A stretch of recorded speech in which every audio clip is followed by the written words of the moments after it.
राजनीति विज्ञान बीए भाग प्रथम के सभी विद्यार्थियों का स्वागत है, अभिनंदन है। मंडल सिद्धांत के बाद कौटिल्य ने साढ़े गुण नीति का जिक्र किया है। कौटिल्य ने राज्य के परराष्ट्रीय संबंधों के लिए साढ़े गुण नीति सुझाई है, जिसके अनुसार राज्य को दूसरे राज्यों के साथ अपने संबंध किन परिस्थितियों में और कैसे रखने चाहिए, ये उन्होंने जिक्र किया है। उसके अंतर्गत उन्होंने परराष्ट्रीय या अंतर्राष्ट्रीय संबंधों के 6 प्रकार बताए हैं, जिसमें से पहला है संधि, दूसरा है विग्रह, तीसरा है यान, चौथा है आसन, संश्रय और द्वैती भाग। इन 6 प्रकारों को हम समझ लेते हैं। पहला जो है वो है संधि। एक राज्य को जो कि विजय की इच्छा रखता है और हम उस राज्य को बिजिक्सु के नाम से जानते हैं, हम उसके देखते हैं बिजिक्सु के नाम से जानते हैं उस राज्य को हम। तो उस राज्य को अपने अंतर्राष्ट्रीय संबंधों का, अपने विदेश नीति का किस तरीके से निर्धारण करना चाहिए। तो सबसे पहला है संधि। एक राज्य को अपने से बलवान राष्ट्र के साथ, अपने शत्रु राष्ट्र के साथ और अपने मित्र राष्ट्र तीनों के साथ संधि और समझौते करने चाहिए, ताकि उसकी जो सुरक्षा है उसका सुरक्षा हो सके उसकी, और उसके जो भी अच्छे संबंध उसके साथ हो सके। सबसे पहला सुरक्षा है, और उनको टेक्नोलॉजी या जिस भी राज्य के हित के लिए, राज्य की तरक्की के लिए, राज्य के निर्माण के लिए जो भी संभव हो सके, उन राष्ट्रों के द्वारा उसे सहायता प्राप्त हो सके। तो संधि में सबसे पहले बलवान राष्ट्र, यदि हम भारत की बात करते हैं तो भारत अपने से बलवान राष्ट्र अमेरिका के साथ हमेशा अपने संबंधों को अच्छा रखने का प्रयास करता है, उससे संधि और समझौते करता है, ताकि भारत को सहायता प्राप्त हो सके अपनी सुरक्षा के लिए और अपनी टेक्नोलॉजी के बढ़ाने के लिए, या जो भी विकसित करने के लिए, विकास प्राप्त करने के लिए भारत को चाहिए, वो उसे अमेरिका से प्राप्त हो सके। इसलिए वो कोशिश करता है कि अमेरिका, रूस, जापान, जर्मनी, जितने भी विकसित राष्ट्र हैं उनके साथ वो संधि और समझौते कर सके।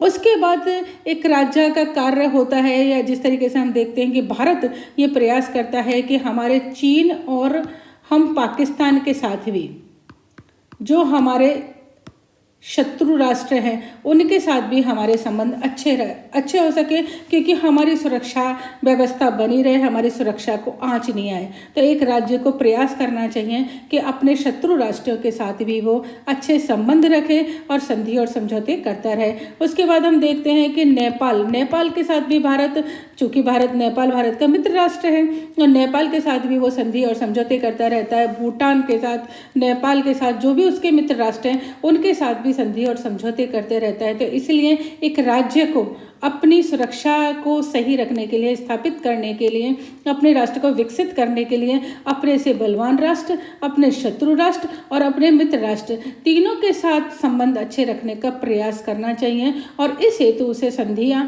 करते रहना चाहिए। दूसरा जो उन्होंने नीति बताई है वो बताई है विग्रह की। विग्रह का तात्पर्य है कि किसी भी देश से संबंध को समाप्त करना। चूँकि जो हम बात कर रहे हैं वो बिजिक्सु राजा की कर रहे हैं, तो एक विजय जो कि विजय की इच्छा रखता है, अपने राज्य का विस्तार करना चाहता है, अपने राज्य को बड़ा करना चाहता है, तो वो बड़ा कैसे करेगा?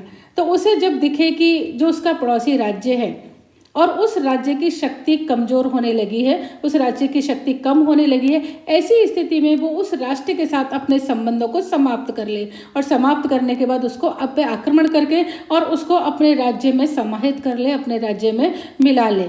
तो विग्रह का मतलब एक तरीके से आक्रमण ही करना होता है, लेकिन आक्रमण करने से पहले उसे अपने संबंध उस राष्ट्र से समाप्त करने होंगे, और उसके बाद उसे आक्रमण करके उसे अपने राज्य में मिलाना होगा। और तीसरा है यान का भी तात्पर्य होता है आक्रमण करना, लेकिन विग्रह और यान में थोड़ा सा अंतर है कि इसके अंतर्गत ये है कि यदि आपका पड़ोसी राज्य है या कोई राज्य जिसको आप अपने राज्य में मिलाना चाहते हो, जिसे विजय प्राप्त करना चाहते हो, और वो आपका पहले से मित्र राष्ट्र है, तो उससे पहले संबंध समाप्त करने हैं आपको, और फिर आपको उसके साथ उसके ऊपर आक्रमण करना है और उसको अपने राज्य में समाहित करना है। और यान के अंतर्गत होता है आपका शत्रु राष्ट्र, जो आपको सीमावर्ती भी है या दूर से भी है और आपको वो लगातार परेशान कर रहा है। जैसे कि हम देखते हैं पाकिस्तान है, पाकिस्तान हमें लगातार परेशान करता रहता है। जब ऐसी स्थिति में जब ऐसा लगे कि जो राष्ट्र आपका शत्रु है आपको लगातार परेशान कर रहा है और वो शक्ति उसकी कम हो रही है, कमज़ोर हो रहा है,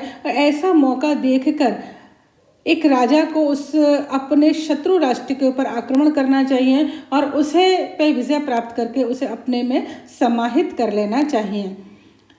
इस तरीके से राज्य को उन्होंने यान की नीति का निर्धारण किया, यान की नीति को बताया है। 4th नंबर पे जो आती है आसन। आसन का मतलब है तटस्थता की नीति को अपनाना, कि जब एक राजा जो विजिगीषु राजा, विजय की इच्छा रखने वाला है, उस राजा को ऐसा लगता है कि उसका जो मित्र राष्ट्र है या शत्रु राष्ट्र है, कोई भी राष्ट्र है, उसका मित्र या शत्रु, और उसकी शक्ति जो है वो शक्तिशाली राष्ट्र हो गया है, वो शक्तिशाली राष्ट्र है और वो उस पर आक्रमण करके विजय प्राप्त नहीं कर सकता और मित्रता उसके साथ है नहीं, तो ऐसी स्थिति में उसके साथ उसे तटस्थता की नीति अपना लेनी चाहिए कि ना उसके साथ शत्रुता रखनी चाहिए, ना उसके साथ मित्रता रखनी चाहिए। हम जैसा कि हमेशा प्रयास करते हैं चीन के साथ, हम कोशिश करते हैं कि उसके साथ हमारी थोड़ी मित्रता बनी रहे, क्योंकि शत्रु तो वो है ही, लेकिन हम उससे मित्रता रखने की कोशिश करते हैं, तटस्थ रहने की कोशिश करते हैं। तो इस तरीके से भारत को ये आसन की नीति भी अंतर्राष्ट्रीय संबंधों के अंतर्गत अपनानी चाहिए। 5th नंबर पे है संश्रय। संश्रय का मतलब है कि बलवान राजा के यहाँ आश्रय लेना। यदि किसी राजा को ऐसा लगता है कि वो उसकी शक्ति कम हो गई है या किसी बलवान राज्य ने, शत्रु राज्य ने उसके ऊपर आक्रमण कर दिया है, ऐसी स्थिति में उसे एक बलवान राजा के यहाँ जाके आश्रय लेना चाहिए या उससे अपनी मित्रता स्थापित करनी चाहिए। ऐसा ही हम देखते हैं कि जब हमारा देश आज़ाद हुआ तो हमारे देश ने गुटनिरपेक्षता की नीति को अपनाने का फैसला किया, गुटनिरपेक्षता की नीति को अपनाया भी, लेकिन भारत के ऊपर चीन ने आक्रमण कर दिया। और जब चीन ने भारत के ऊपर आक्रमण किया था 1962 में, तब भारत का कोई भी सहायता करने के लिए नहीं आया, क्योंकि भारत की ना अमेरिका से मित्रता थी और ना ही रूस के साथ मित्रता थी। उन दिनों 2 महाशक्तियां थी, एक अमेरिका और एक रूस, और दोनों ने ही भारत का साथ नहीं दिया था और भारत को पराजय का मुंह देखना पड़ा था।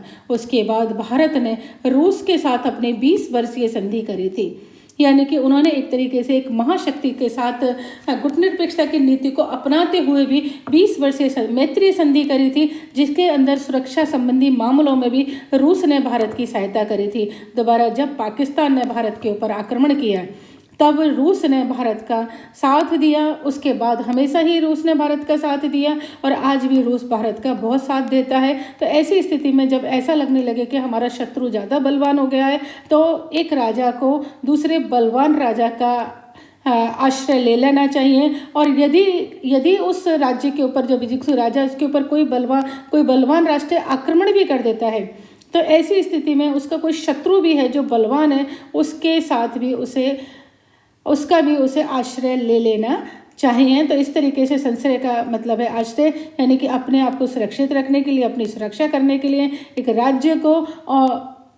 राजा को अपनी सुरक्षा करने के लिए, अपने राज्य की सुरक्षा करने के लिए संश्रय लेता रहना चाहिए, यानी कि आश्रय ले लेना चाहिए। उसके बाद आता है द्विधि भाव। द्विधि भाव के अंतर्गत है एक राज्य से संधि और दूसरे राज्य के साथ मित्रता। तो यदि एक राज्य ये देखे कि 2 राज्य हैं, बराबर के राज्य हैं, एक राज्य के साथ उसे फ़ायदा हो रहा है, दूसरे राज्य से उसे कोई फ़ायदा नहीं हो रहा है, तो ऐसी स्थिति में उसे वो दोनों शत्रु हैं, आपस में 2 राज्य हैं, वो दोनों शत्रु हैं। ऐसी स्थिति में जो राजा है उसको एक राज्य के साथ संधि करनी चाहिए जिससे उसे ज़्यादा फायदा हो सकता है, और दूसरे राज्य के साथ उसे मित्रता कर लेनी चाहिए। द्विधि भाव का अर्थ ये कि 2 भावों को लेके चलना चाहिए, या ये कहिए कि उसे अपने जो उसका शत्रु भी है उसके साथ भी मित्रता और संधि करने का प्रयास उसे करना चाहिए। तो ये 2 मंडल सिद्धांत और 6.5 गुण नीति को कौटिल्य ने बताया है अंतर्राष्ट्रीय संबंधों के संचालन में। और हम देखते हैं कहीं ना कहीं आज भी सारे राज्य इन दोनों नीतियों को अपनाने का प्रयास करते हैं। धन्यवाद।